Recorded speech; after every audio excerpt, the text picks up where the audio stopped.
Welcome to the Slop Farm. Enjoy the video. In this video, I will show you how to make ginger pudding. First, gather your ingredients.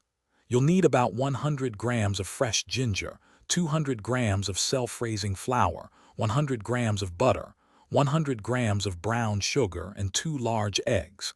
This recipe is designed to be straightforward, ensuring a delightful result even for beginner bakers.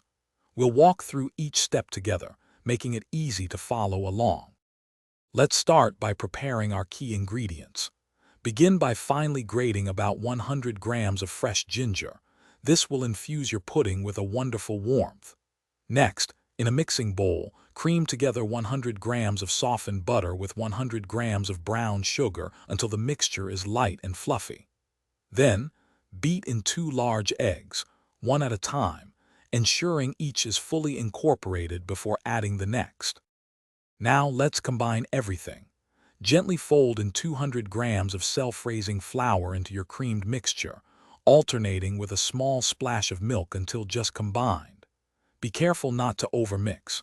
Pour this smooth batter into a greased oven-proof dish, approximately 8 inches square.